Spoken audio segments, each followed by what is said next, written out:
Certain questions should never be voiced aloud. Their answers lie buried beneath years of silence, concealed behind locked doors and burned letters. Once spoken, such questions unravel entire lives, like pulling a thread from rotting fabric.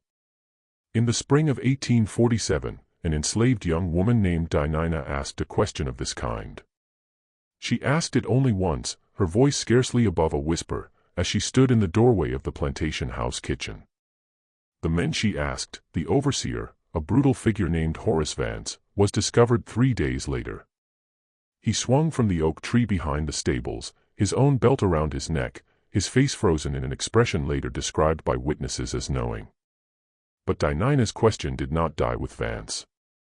It spread through the quarters like a fever, whispered in the tobacco fields and murmured over cooking fires. As it spread, other secrets began to surface, secrets carefully maintained for nearly 2 decades. Secrets involving the master's family, the plantation's bloodlines, and a truth so disturbing it would eventually consume everyone it touched. This is the story of Thornhill Plantation in Lunenburg County, Virginia, where a simple question about a resemblance became a death sentence, and where the answer revealed a horror far worse than anyone could have imagined. Before we continue with the story of Thornhill and the question that destroyed it, I need you to do something. If this introduction has already given you chills, hit that subscribe button now and turn on notifications. Stories like this one, buried deep within America's darkest history, are what we uncover here every week. I want to know, where are you listening from? Drop your state or city in the comments below. Now, let's discover what Dinah saw that spring morning and why her question could never be answered safely.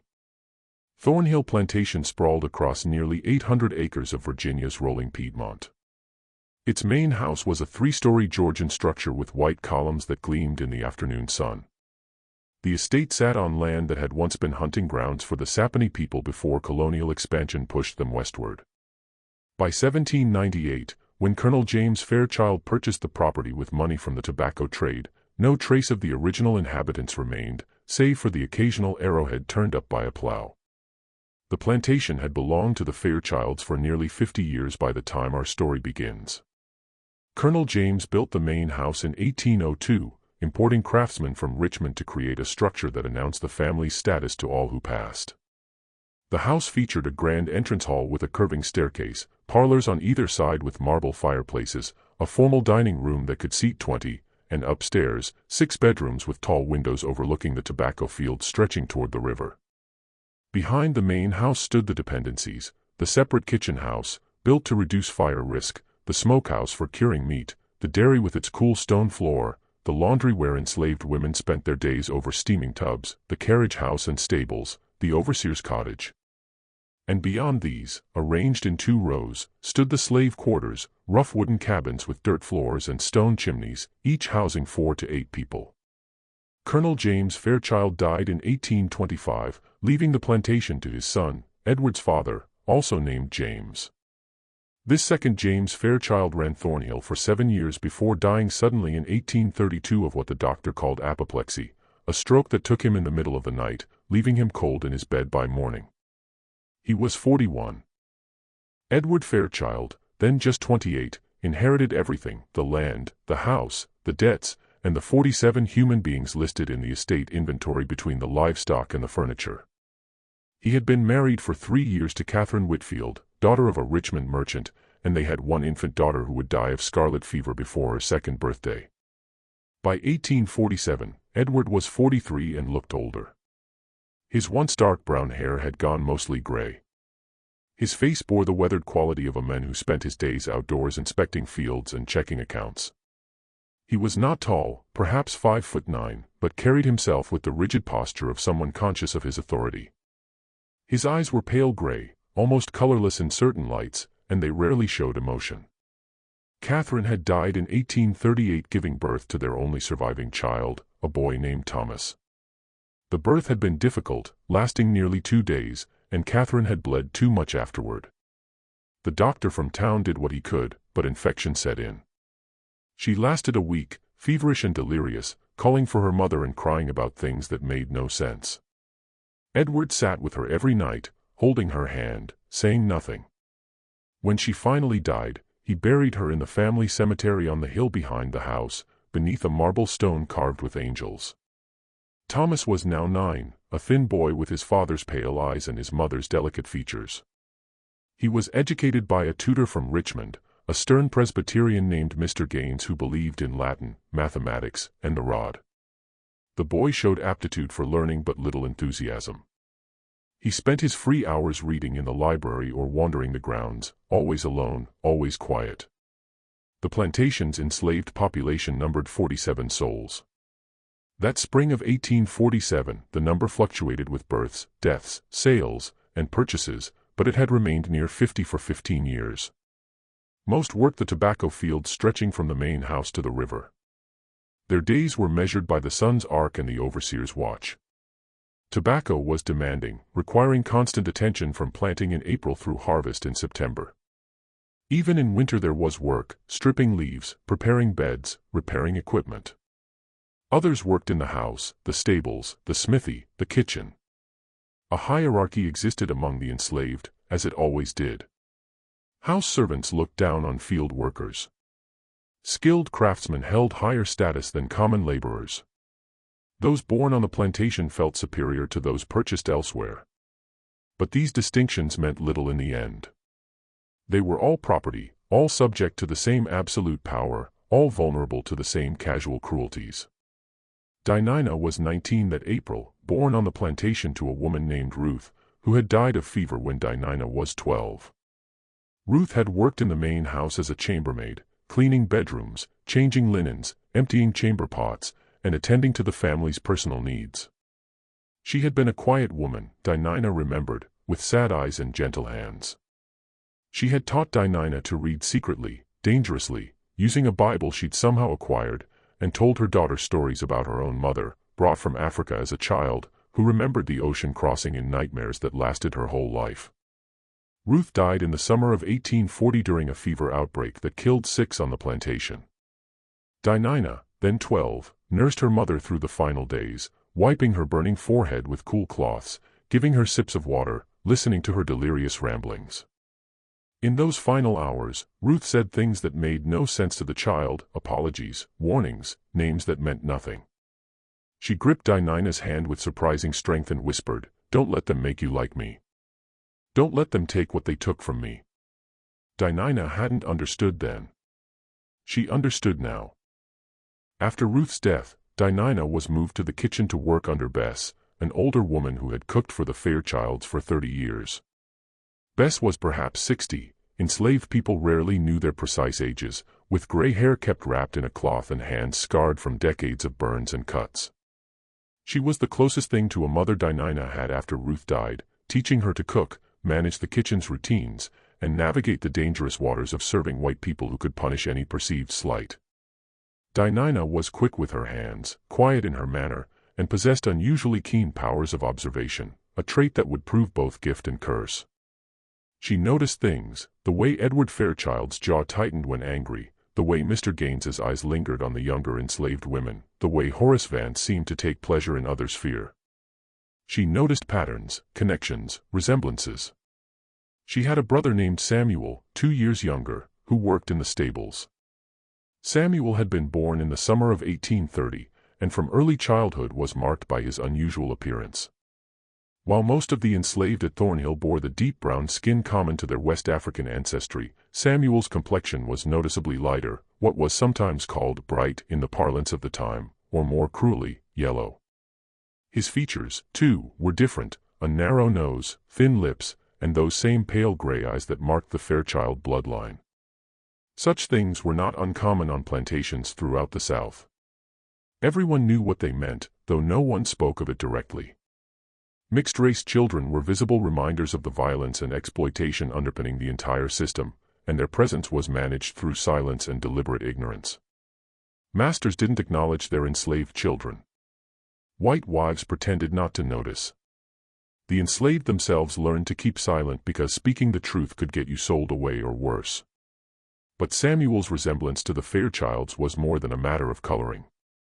As he grew from boy to young man, the similarity became impossible to ignore. He had Edward's build, tall and lean, with broad shoulders and long limbs. He had Edward's way of tilting his head when listening, as though considering what was said from multiple angles. He had Edward's long fingers, straight posture, habit of rubbing his jaw when thinking. By 1847, at 17, Samuel looked like he could have been Edward's son, which, of course, he was. Everyone at Thornhill knew it. The enslaved had known since Samuel was a child, had watched Ruth's shame and silence, had understood the implications. They knew that Ruth had been young and pretty when the old master, Edward's father, took notice of her. They knew she'd had no choice, that no was not a word enslaved women could say to white men.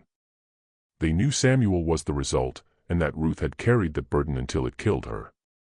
Even the white workers, the overseer, the tutor, the occasional merchants, must have noticed. How could they not? Samuel's resemblance to the fair child's was written on his face, in his build, in his mannerisms. But knowing and speaking were different things entirely. The system depended on this silence. As long as no one said it aloud, as long as the truth remained unspoken, the fiction could be maintained. Edward could continue as master, Samuel as property, and the fundamental lie at the plantation's heart could persist, the lie that blood didn't matter, that family didn't matter, that a man could own his own brother and it was legal, normal, acceptable. Until Dinah asked her question. The morning of April 23, 1847, began like any other. Dinah rose before dawn in the small cabin she shared with 3 other women, Mary, who worked in the laundry, Patience, who worked in the fields, and old Aunt Sarah, too old for heavy work now, who spent her days mending clothes and watching the small children. The cabin was perhaps 12 feet square, with a dirt floor and a single window covered with oiled paper. There were 2 narrow beds, rough wooden frames with rope supports and straw mattresses, and a fireplace where they cooked their own meals when they had time and ingredients. Dinah dressed in the dark, pulling on the same dress she wore every day, rough homespun cotton, dyed brown, mended in a dozen places.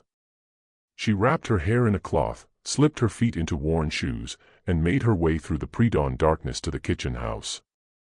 The path from the quarters to the kitchen was well worn, a track through the grass traveled by hundreds of feet thousands of times. The air was cool and damp, smelling of earth and growing things. Spring had come early that year, and the trees were already fully leafed, their branches dark against the lightning sky. Birds began to sing, mockingbirds, cardinals, the harsh caw of crows. Bess was already in the kitchen when Dinah arrived, as she always was. The older woman seemed to need less sleep as she aged, rising earlier and earlier as though trying to stretch her remaining days. She had already built up the fire in the great hearth. The kitchen was warming, the smell of wood smoke mixing with the lingering scent of yesterday's cooking. "Morning, child," Bess said without looking up from the dough she was kneading. "Morning, Aunt Bess." They worked in comfortable silence, as they did most mornings.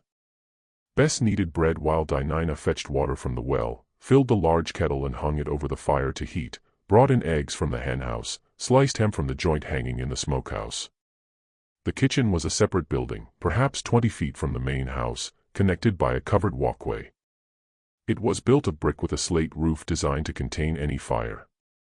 The main room held the enormous fireplace with its array of hooks and cranes, a long work table, shelves of dishes and pots, barrels of flour and cornmeal, strings of onions and dried peppers hanging from the rafters. By 6 o'clock, they were preparing the breakfast to be carried to the main house: biscuits, ham, eggs, coffee, preserves made from last summer's peaches. Young Thomas took his breakfast in the dining room with his tutor at 7 sharp, Mr. Gaines's rule, part of the discipline he believed essential for a boy's education. Edward ate later, usually around 8, in his study while reviewing the plantation's account books. The routine was invariable, unchanged for years. Dinah could have performed her tasks in her sleep, and sometimes felt that she did, moving through the motions while her mind wandered elsewhere. This morning, though, she was thinking about Samuel. Her brother had been in trouble again. 2 days ago, he'd been caught near the main house after dark, where enslaved people had no business being after the workday ended. He claimed he'd been looking for a lost tool, but Horace Vance didn't believe him, or didn't care whether it was true. The overseer announced Samuel would receive 10 lashes as punishment, to be administered that afternoon in front of the others as a lesson. 10 lashes. Dinah had seen whippings before, had heard the crack of the whip and the cries of pain, had seen the bloody stripes left on backs. 10 lashes wasn't the worst, some received 50, 100, beatings that left them unable to work for days. But 10 was enough to scar, to hurt, to humiliate. And for what? For walking near the house his own father owned.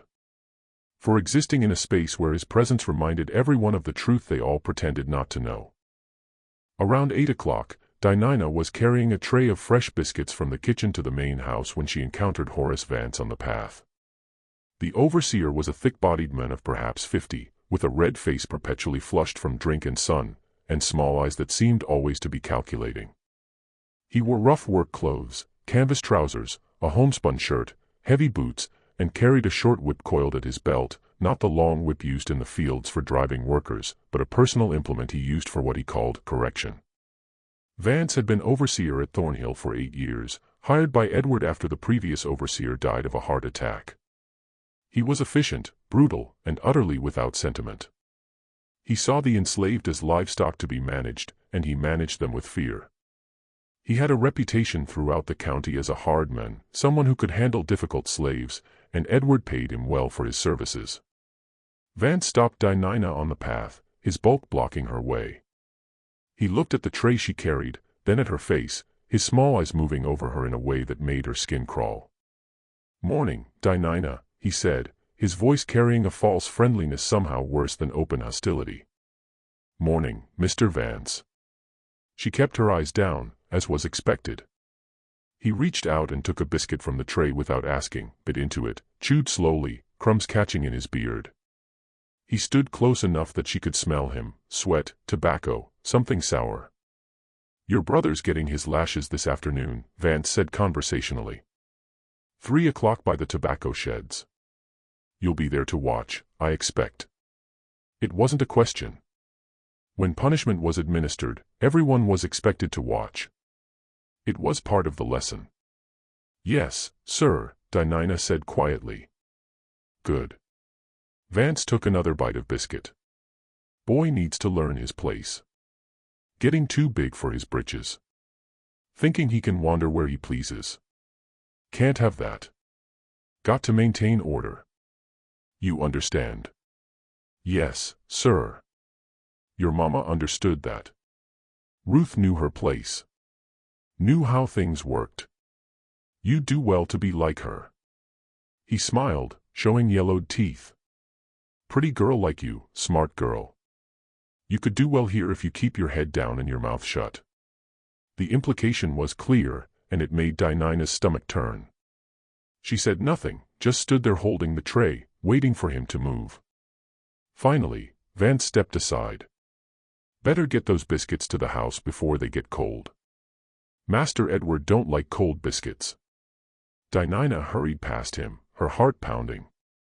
She could feel his eyes on her back as she walked toward the house. She entered through the back door into the warming kitchen, a small room where food was kept hot before serving. From there, a narrow hallway led past the butler's pantry to the dining room. As she approached with the tray, she heard voices. Thomas and his tutor, Mr. Gaines. The dining room door stood slightly ajar. Dinah paused, not from curiosity, but from training. Servants learned to pause before entering rooms, to listen for a moment, to gauge the mood, to avoid interrupting at an inopportune moment, to make themselves invisible until needed. Through the gap, she could see Thomas seated at the long mahogany table, his Latin primer open before him. The book looked enormous in front of the small boy, its pages covered in dense text. Mr. Gaines stood beside him, one hand on the back of Thomas's chair, the other pointing to something on the page. The tutor was a thin man of perhaps 40, with a narrow face and dark hair combed severely back. He wore a black suit, as he always did, and carried himself with the rigid certainty of a man who believed he knew God's will. Again, Mr. Gaines was saying. The conjugation. First person, singular, present tense. Thomas's young voice, hesitant, amo. Louder. Speak with confidence. Amo. Amas. Amat. The morning light from the tall windows fell across Thomas's face, illuminating his profile, the sharp nose, the pale eyes, the thin mouth, the way his hair fell across his forehead. He wore a white shirt with a stiff collar, dark trousers, shoes polished to a shine, a child dressed as a small adult, being molded into the master he would someday become. And in that moment, Dinah thought of her brother. She thought of Samuel, who at that very moment was probably mucking out stalls in the stable, his hands rough and calloused, his clothes stained with manure and sweat. Samuel, who would be whipped that afternoon for the crime of walking near the house his own father owned. Samuel, who had the same pale gray eyes as the boy sitting at that table, the same sharp nose, the same way of tilting his head. The resemblance was striking. It always had been. But somehow, in this moment, with the morning light falling just so across Thomas's face, it was undeniable. They could have been brothers. They were brothers, half-brothers, sharing a grandfather, sharing Fairchild blood. But one sat at a mahogany table learning Latin, destined to inherit land, wealth, and power, the other cleaned stables and would be whipped for walking in the wrong place. The anger came suddenly, unexpectedly, a hot surge rising from her chest to her throat. It was not a planned thing, not a calculated risk. It was simply the breaking point of years of accumulated silence, years of watching her mother's sadness, years of seeing Samuel treated as property while bearing the face of the family that owned him, years of swallowing truths everyone knew but no one could say. Dinah pushed open the door and entered with the tray. Mr. Gaines glanced at her with the blank expression white people reserve for servants, seeing her function but not her face, acknowledging her presence only as one might acknowledge a piece of furniture that had moved. Thomas didn't look up from his book, still focused on his Latin conjugations. Dinah set the tray on the sideboard and began arranging the biscuits on a serving plate. Her hands shook slightly, though she tried to control them. The anger was still there, hot and insistent, demanding release. And then, in a voice that was quiet but perfectly clear, she said, "Why does young master look exactly like my brother?" The room became very still. The words hung in the air like smoke, impossible to disperse, impossible to ignore. Dinah continued arranging biscuits, her hands moving automatically, her heart hammering so hard she thought everyone must hear it. Mr. Gaines turned slowly. His face had gone pale, his eyes wide with shock and something that might have been fear. He opened his mouth, closed it, opened it again. "What did you say?" His voice was low, dangerous, barely controlled. Dinah didn't repeat it. She didn't need to. The question had been heard, had been understood, and now existed in the world, real and undeniable. Thomas looked up from his Latin primer, his young face confused. "Which brother?" he asked with the innocent directness of a 9-year-old who didn't yet understand why this question was forbidden. "Who does she mean?" "I didn't know she had a brother." Mr. Gaines's face went from pale to red. He took a step toward Dinah, one hand raised, then seemed to think better of it. He breathed hard, his chest rising and falling rapidly beneath his black suit. "Get out," he said very quietly. "Get out now." Dinah left the tray, left the biscuits half arranged, left the room. She walked through the hallway, through the warming kitchen, out the back door. Her legs felt disconnected from her body, as though she were watching herself from a distance. She crossed the yard to the kitchen house and went inside, closing the door behind her. Bess was at the work table rolling out dough for pies. She took one look at Dinah's face and set down her rolling pin. "Child, what did you do?" Dinah couldn't answer.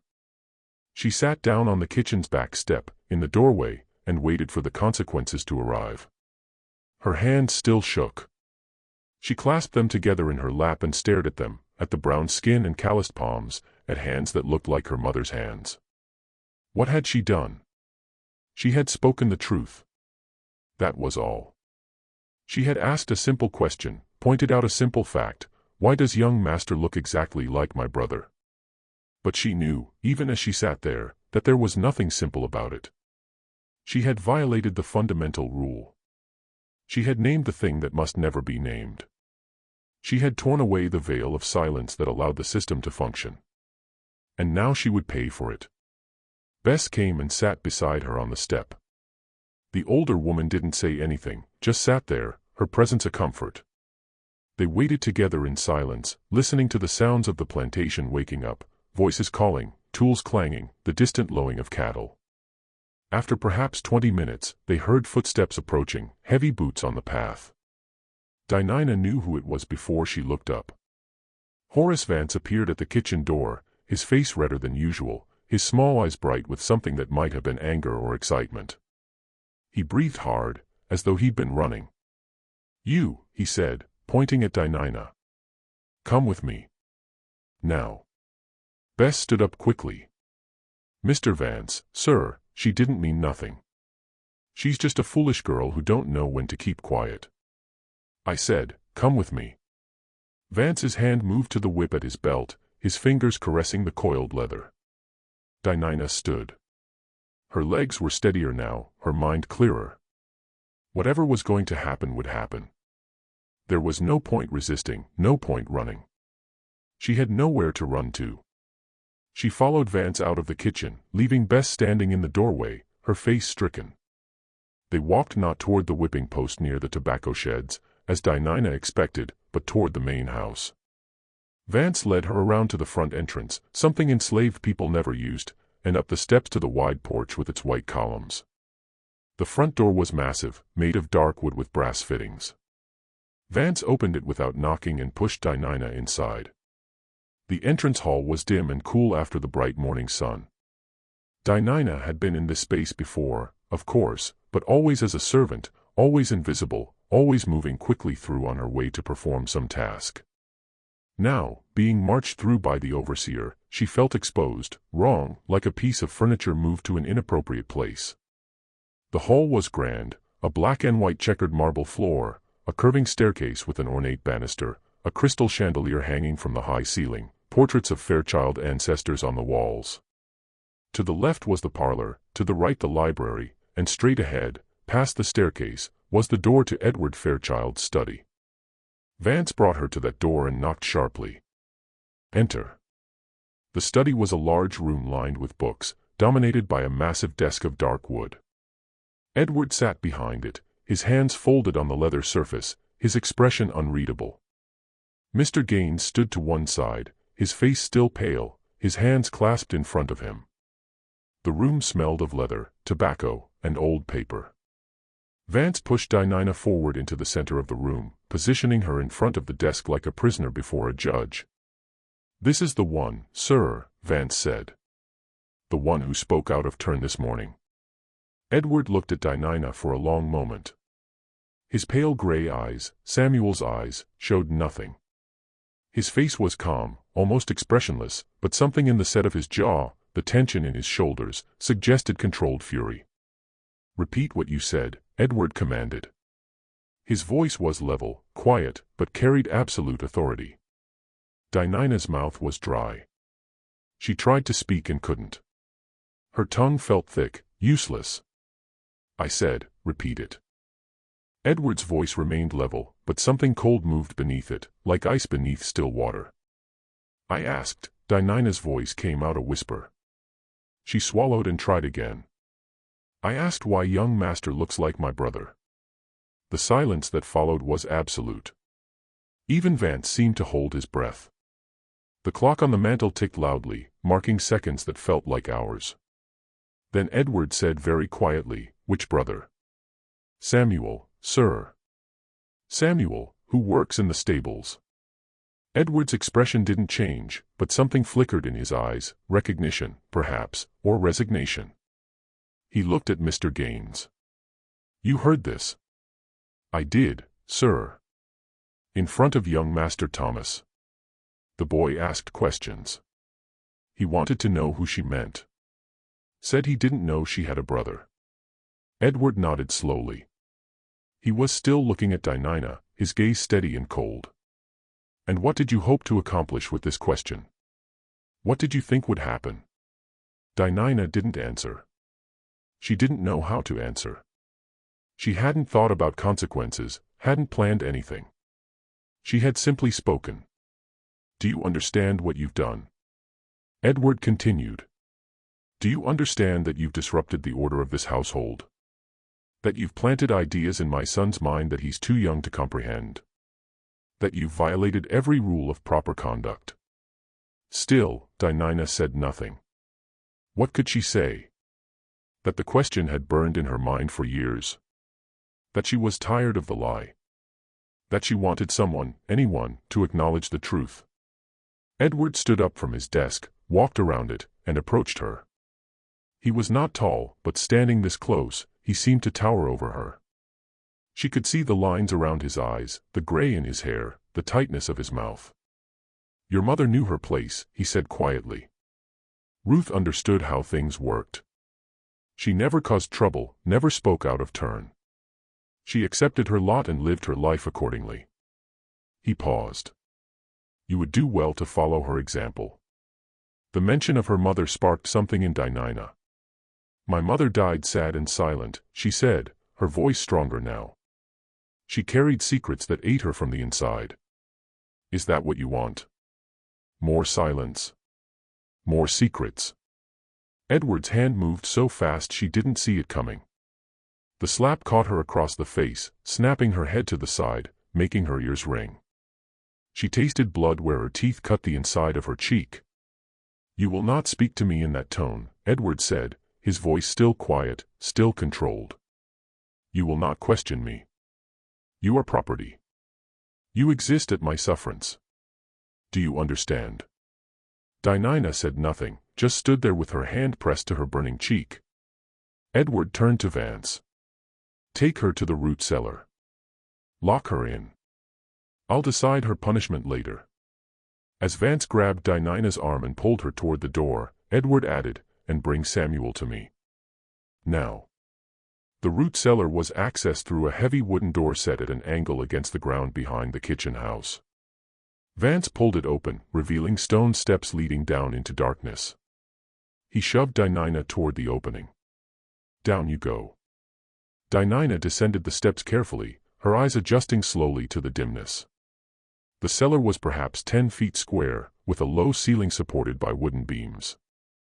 The walls were stone, cool and damp. The floor was packed earth. Shelves lined the walls, holding barrels of apples and potatoes, crocks of preserved vegetables, hanging bunches of dried herbs.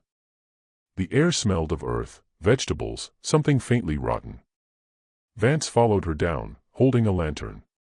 He hung it on a hook, casting flickering shadows across the walls. Then he looked at her, his small eyes moving over her body in a way that made her skin crawl. You know, he said conversationally, you're a pretty girl.